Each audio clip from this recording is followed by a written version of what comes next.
New York City, one of the most visited and most desirable city break locations on the planet. A hive of bustling activity, iconic sights and attractions, and some incredible dining. A city synonymous with America and one seared into the consciousness of anyone who has grown up with even a slight interest in popular culture. Whether it's movies, TV, music, art or culture, New York has had a hand in shaping them all, making a visit to this incredible city a lifetime goal for literally millions of people. We love the place and make sure we visit as often as we can, but we can't help but notice it's getting a little pricey, and that is the understatement of the century. So we hatched a plan of seeing just how cheaply we could visit the city. With yesterday being largely ad hoc and unplanned, today we are turning our focus on being more organised and following a plan. We are pulling out our trusty Go City Explorer Pass to help us visit the best attractions New York has to offer without busting the budget. Heading off to the roof of the city, hitting the iconic ice rink of the Rockefeller Center, window shopping on the iconic Fifth Ave, and much, much more, as we see just how much further our tiny budget takes us.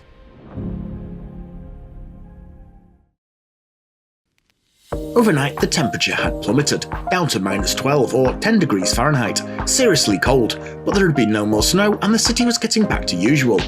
We headed downstairs to pick up our complimentary grab-and-go breakfast before heading out and getting the trip started properly.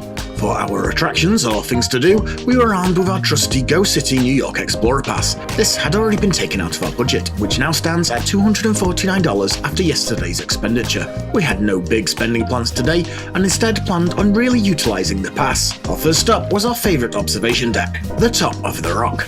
The pass now allows you to pre-book slots for the top, and as it was quiet in the city, there was lots of availability. So we booked an early slot and then headed over to the Rockefeller Center. This was pretty deserted, giving us some time to enjoy the iconic plaza, with memories of just how crazily busy this place can be at Christmas time.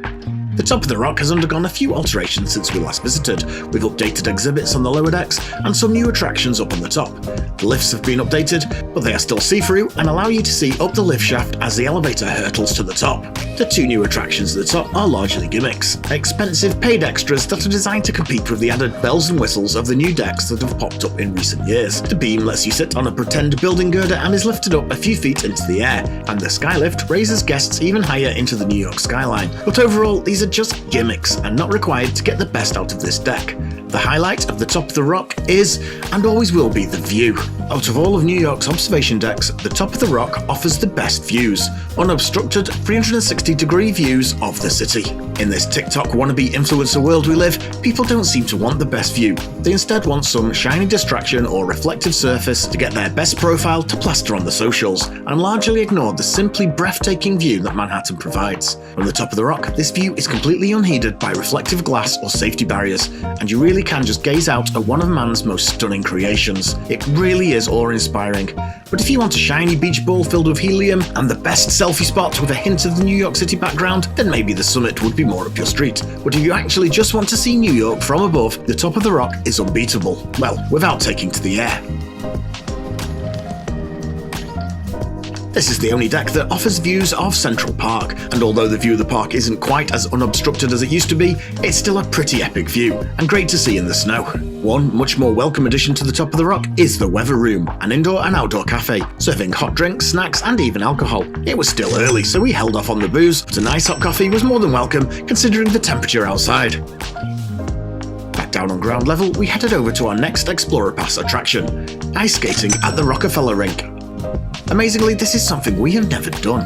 It's one of New York's most iconic holiday traditions, and actually not that expensive, even here at the Rockefeller Center, but it's something we have actually always avoided. It is only added to the pass after the holiday season, as it's already very popular over Christmas, but in January it's much quieter and gets added to the pass, so we thought let's finally get this one ticked off. Why have we always avoided it? Well, as you can see, we're not very good. In fact, I am awful at skating.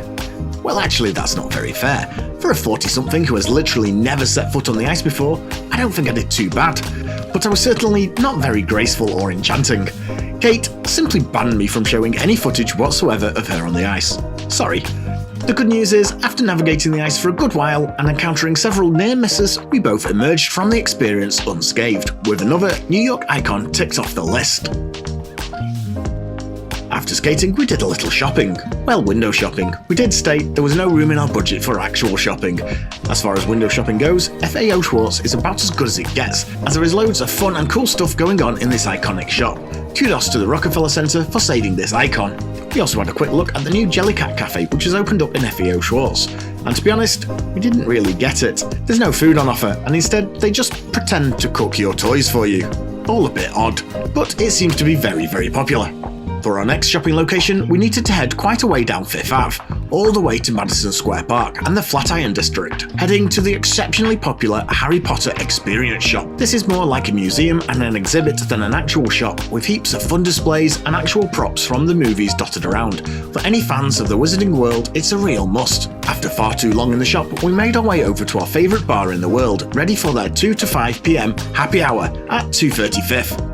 Only we hit a snag. They were closed. Due to the time of the year, they were operating on reduced hours, 4 till 2 AM, but had not updated their hours on their website, so we only found out when we got to the note on the door. This meant a quick rearrangement of plans. While yesterday we had very little in the way of plans, today was to be more regimented, but that doesn't mean you have to stick to everything. Things change, and sometimes you just have to plan things on the go, and that's where we were now. We needed something to do, and something that was free. We jumped back on the subway and headed uptown for a free attraction that again we had somehow avoided up until now.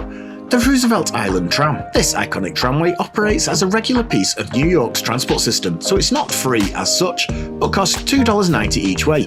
But as it's part of the Omni system, it counts as part of your 7-day Metro card we had already paid for, so it's essentially free to use. The tramway is now pretty iconic, despite not being quite as old as you imagine. Originally opening in 1979 and having a major renovation in 2010, the cars are quite modern and whisk you over the East River to Roosevelt Island with some stunning views of the river and the Queensboro Bridge. Keep an eye out for your local friendly neighbourhood Spider-Man, as the tram appears in just about every iteration of the Spider-Man franchise, although he made no appearance today. Over on the island, we were a little lost for what to do. The skies had greyed over, making the Manhattan views a bit flat, and the temperature out here on the river had tumbled. The wind cut right through, and walking down the river was a deeply frigid experience. So we did not hang around too long before we got back on the tram back over to Manhattan. But just riding this tram was an attraction in itself. We continued back towards the hotel getting ready for the evening entertainment, but still had some time to spare, so made our way across to Bryant Park. Here we hit a liquor store as we wanted to stock up on some drinks for the room. A nice bottle of bourbon would help offset the need to buy $20 cocktails of an evening. After that, we wanted something a little more wholesome, so we went to pay a visit to Winnie the Pooh. Housed inside the New York Public Library is the original Pooh Bear and Friends, as owned by A.A. Milne and Christopher Robin. Kate is the biggest Pooh fan in the world, and we love coming here and seeing a little bit of history for free. After a quick look around the interior of this amazing building, we finally made our way back to the hotel as we had a little treat lined up by the hotel for free.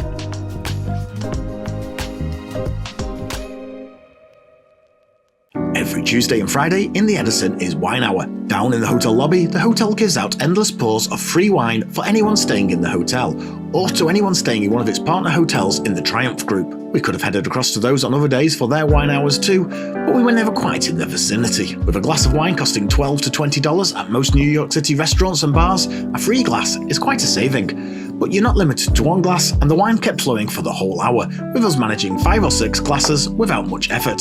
This most certainly counted as our alcoholic drink for the day, and so we headed out into the night looking for some food. We have to admit, we might have been a little more drunken than we realised, and hit Times Square a little more vulnerable than we would usually risk. We checked out the steps, various performers who we naturally avoided, and then headed to the Disney store for a last little bit of window shopping.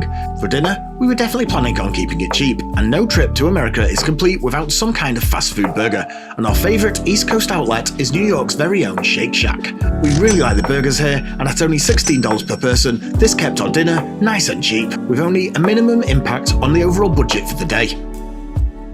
After some more time in Times Square and a busy day tomorrow, it was back to the hotel before our inebriated state got us into any trouble. Tomorrow we push our budget to the max and really squeeze every last drop out of it as we cram in something we really didn't think we could do with such a tiny bankroll. This probably turned out to be our favourite day, so if you want to see our budgeting hitting its peak, hit the subscribe button so you know when the video drops. Thanks for watching.